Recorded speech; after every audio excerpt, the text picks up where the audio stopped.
Halo guys, selamat datang kembali di channel ini. Bagaimana kabar kalian semua? Semoga dalam keadaan sehat selalu ya.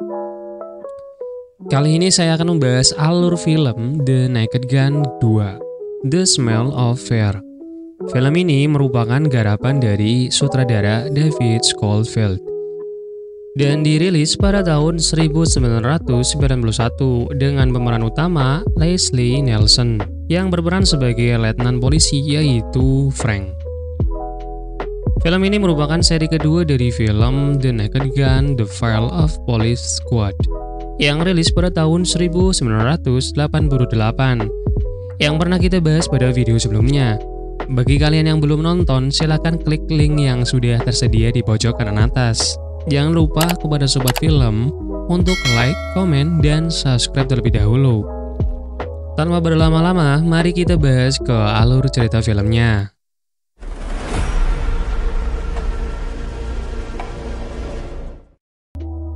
Adegan dimulai dari Washington DC, tepatnya di Gedung Putih Kepresidenan, dalam sebuah acara jamuan makan yang akan diadakan Presiden.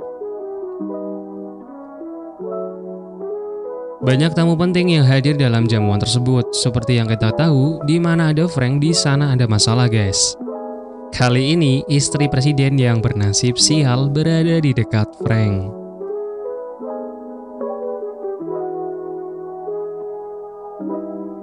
Dalam jamuan ini, presiden mengumumkan bahwa Dr. Mannheimer sebagai orang yang akan dipercaya mengurus proyek pembangunan energi di masa jabatannya.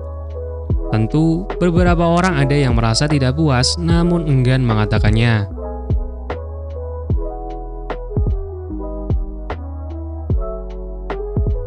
Setelah acara jamuan, kita beralih ke ruangan di mana gebetan Frank yang bernama Spencer sedang merasa sedih. Kemudian, ia melihat foto Frank dengan sang ratu yang pernah kita bahas pada film sebelumnya. Di sini, Dr. Mannheimer mencoba menghibur Spencer. Saat sedang berbincang, petugas kebersihan membersihkan beberapa tempat sampah dan menemukan sebuah bom yang dikiranya sebuah jam unik dan menyerahkannya kepada petugas keamanan kantor. Tetapi petugas keamanan kantor ini nampaknya tidak lolos dalam ujian seleksi masuk, guys. Sehingga ia mengira bahwa bom itu adalah jam unik dan mencobanya untuk mencocokkan waktu. Setelah diputar, bom pun meledak. Keesokan paginya, Frank terburu-buru untuk menyelidiki kasus bom semalam. Frank pun sampai di lokasi. Ia pun segera menyelidiki TKP tersebut dengan teliti. Saat sedang melakukan penyelidikan, Frank terkejut ternyata tempat ledakan tersebut merupakan tempat di mana Spencer bekerja. Frank pun pergi menghampiri Spencer. Diketahui bahwa Frank dan Spencer sudah lama berpisah. Namun, selama mereka berpisah, ternyata Spencer ini terlihat masih mencintai Frank. Lalu datang Dr. Mannheimer.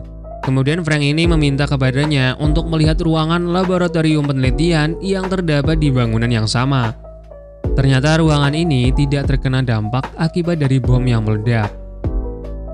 Saat di dalam, mereka kedatangan seorang pria berkumis yang merupakan pacar baru si Spencer, bernama Quentin, seorang direktur perusahaan minyak Hexagon.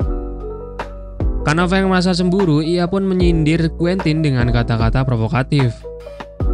Saat Quentin mulai marah, Spencer pun melerainya dan meminta Quentin untuk pergi. Frank yang sedang patah hati lalu pergi ke sebuah warkop untuk menenangkan diri. Saat sedang meratapi kegalauannya, di sana sahabat Frank yang bernama Ed datang untuk menghiburnya. Ed ini juga membawa Spencer ke warkop tersebut. Frank pun menghampiri si Spencer, berharap hubungannya kembali membaik.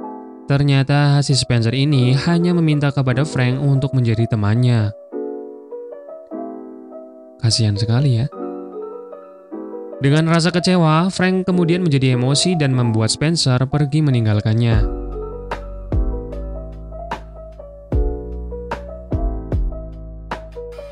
Kita beralih ke sebuah pertambangan. Di sana dilakukan sebuah rapat tertutup yang dihadiri para petinggi.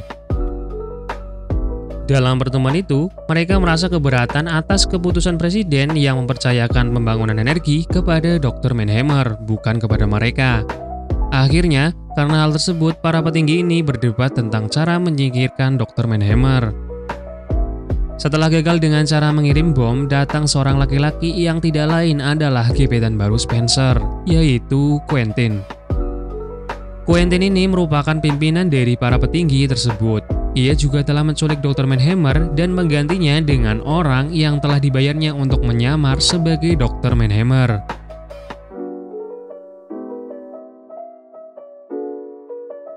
Di sini kita beralih ke Frank. Frank ternyata pergi ke kantornya untuk melanjutkan penyelidikan mengenai percobaan pembunuhan Dr. Mannheimer.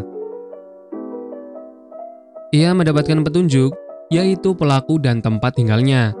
Tanpa pikir panjang, Frank, Ed, dan Nordberg pergi ke alamat tersebut. Sesampainya mereka di lokasi, pelaku mengetahui bahwa Frank datang untuk menangkapnya.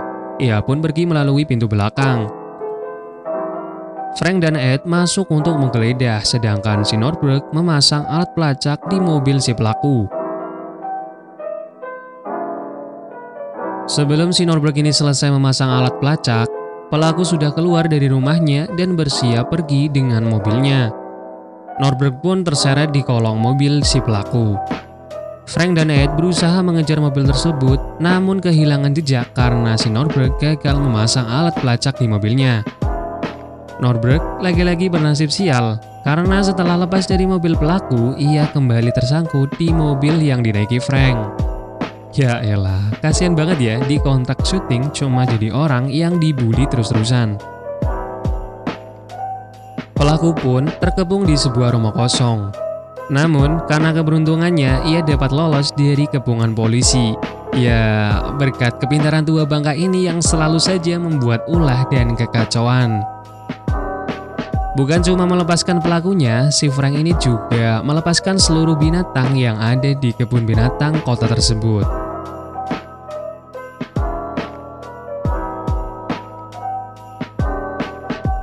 Sampai suatu malam, Quentin mengadakan sebuah pesta untuk menghormati Dr. Mannheimer sebelum berpidato di depan presiden. Dalam pesta itu, Frank kembali bertemu dengan Spencer dan mengajaknya berdansa. Frank berencana untuk membuat Quentin cemburu dengan memperlihatkan skill menarinya dengan Spencer. Karena cemburu, Quentin kemudian mengundang Frank bertemu di mejanya. Perdebatan pun terjadi karena Frank mencurigai bahwa si Quentin adalah dalang di balik kasus pengeboman yang terjadi di Institut Dr. Mannheimer. Tidak lama kemudian, Dr. Mannheimer palsu, suruhan Quentin menghampiri mereka. Yang sebenarnya di sini Frank sudah sedikit curiga dengan kehadiran Dr. Mannheimer yang tidak mengenalinya. Di podium, komisaris mengumumkan bahwa akan memilih door prize liburan ke Kepulauan Gilligan yang pemilihan undian tersebut akan dibantu oleh Dr. Mannheimer.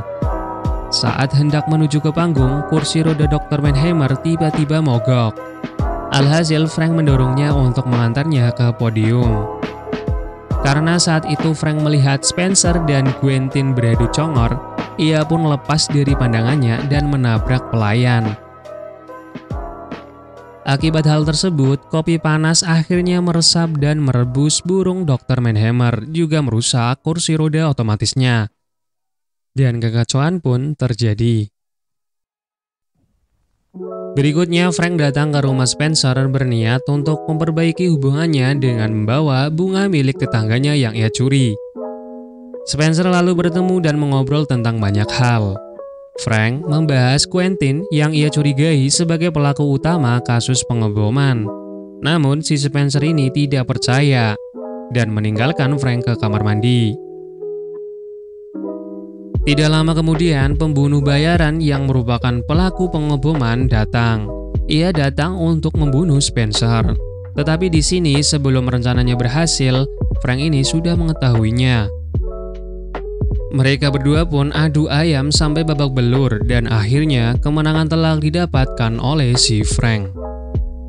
Frank di sini menjelaskan bahwa pembunuh itu adalah salah satu dari kelompok Habsburg yang ingin mendapatkan kepercayaan presiden mengenai proyek pembangunan energi.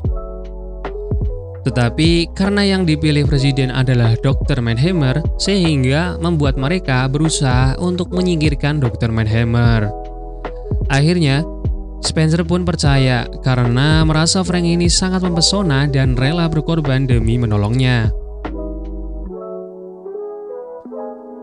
Di sini telah terjadi kekacauan.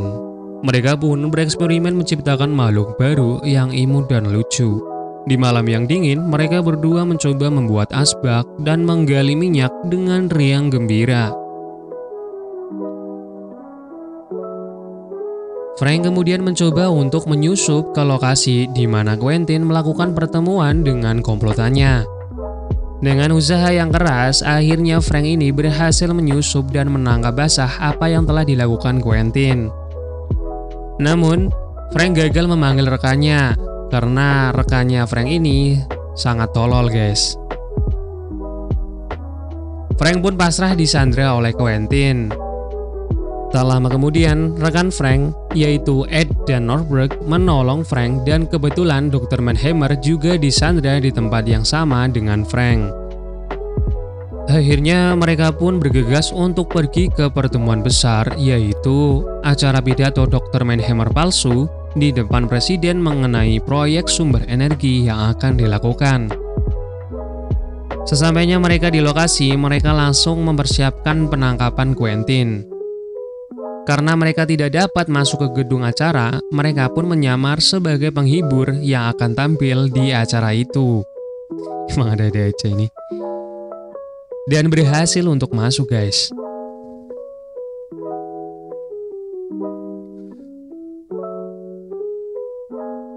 Ketika Frank ini turun panggung, kemudian bertemu dengan Dr. Mannheimer palsu. Frank yang tahu bahwa ia palsu langsung memukulnya. Tetapi karena ada yang melihat dan menganggap bahwa Frank ini sedang membuli orang cacat, Frank kemudian dipukul dan dijegal hingga tak sadarkan diri. Dr. Mannheimer palsu yang mengetahui rencana Frank dan kawan-kawan berusaha untuk menggagalkan rencana mereka. Namun, usahanya sia-sia dan ia pun tertangkap. Akhirnya, Dr. Mannheimer yang asli naik ke podium. Ketika Dr. Mannheimer berpidato, si Frank ini tiba-tiba masuk dan berkata bahwa Dr. Mannheimer ini adalah palsu. Frank ini kemudian mencoba membuktikannya dengan cara yang tidak wajar, guys. Kemudian, Ed menjelaskan kepada Frank dan semuanya bahwa penipu itu telah ditangkap. Dan dalang dari semua ini adalah si Quentin. Saat ditunjuk, ternyata Quentin telah pergi membawa Spencer. Mereka pun bergegas mengejarnya dan aksi kejar-kejaran pun tidak terelakkan di sini, guys. Kemudian acara tetap berlangsung, yang dimana Dr. Mannheimer melanjutkan pidatonya. Spencer dibawa oleh Quentin ke atap gedung.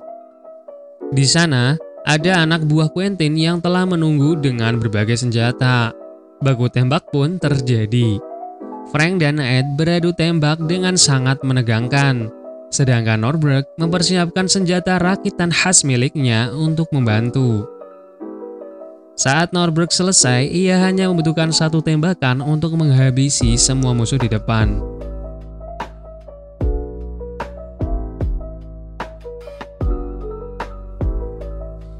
Frank pun dapat mengejar Quentin yang telah menyandra Spencer di suatu ruangan. Karena Frank tidak ingin Spencer terluka, ia pun melempar senjatanya. Diketahui bahwa Quentin sudah mengaktifkan sebuah bom nuklir untuk meratakan gedung pertemuan ini.